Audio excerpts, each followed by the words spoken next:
ദൈവതിരുനാമത്തിന് മഹത്വമുണ്ടാകട്ടെ. ഏവർക്കും ഹെർമിറ്റ്സ് ടോക്സിലേക്ക് സ്വാഗതം. ഇത് ഹെർമിറ്റ്സ് ടോക്സിന്റെ 1051 ദിവസം. ഇന്നത്തെ പ്രഭാത ചിന്ത ശുദ്ധമുള്ള മത്തായി 18 അധ്യായം 15 തിരുവചനമാണ്. നിന്റെ സഹോദരൻ നിന്നോട് പിഴച്ചാൽ നീ ചെന്ന് നീയും അവനും മാത്രമുള്ളപ്പോൾ അവന് കുറ്റം ബോധ്യമരുത്തുക. അവൻ നിന്റെ വാക്ക് കേട്ടാൽ നീ സഹോദരനെ നേടി. ബന്ധങ്ങൾ തകർക്കാതെ തിരുത്തൽ വരുത്തുവാനുള്ള പോംവഴിയാണ് യേശുതമ്പുരാൻ നമ്മെ പഠിപ്പിക്കുന്നത്.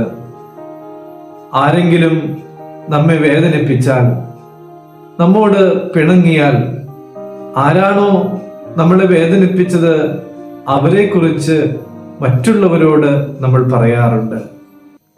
ചിലപ്പോഴൊക്കെ നമ്മളെ വേദനിപ്പിച്ചവരെ പൂർണ്ണമായിട്ടും നാം അവഗണിക്കാറുമുണ്ട്.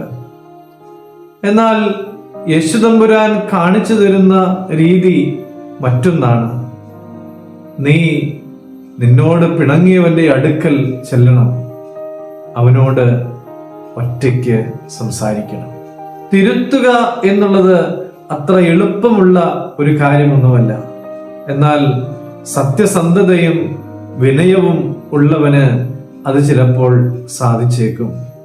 സത്യസ്നേഹമുള്ളവർക്കാണ് തിരുത്തുവാനുള്ള ധൈര്യമുണ്ടാവുക.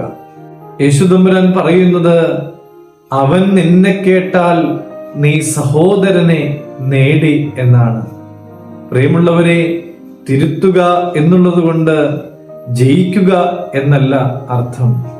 ബന്ധം വീണ്ടെടുക്കുക എന്നുള്ളതാണ്.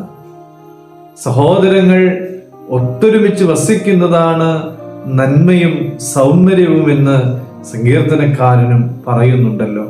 സ്നേഹമെന്ന ചരടിൽ പ്രാർത്ഥനയുടെ അകമ്പടിയോടെ ബന്ധങ്ങളെ നമുക്ക് കോർത്തെടുക്കാം. സ്നേഹമില്ലാതെ പറയുന്ന വാക്ക് അത് ശിക്ഷയാണ്. എന്നാൽ സ്നേഹത്തോടെ പറയുന്ന ഏതൊരു നിസ്സാര വാക്കും രക്ഷയിലേക്ക് നയിക്കുന്നതാണ്. പ്രിയമുള്ളവരെ, നമുക്കെല്ലാവർക്കും സത്യസ്നേഹമുള്ളവരാകാം. ബന്ധങ്ങളെ വിളക്കി ചേർക്കുവാനായിട്ട് പരിശ്രമിക്കാം. ദൈവം അനുഗ്രഹിക്കട്ടെ.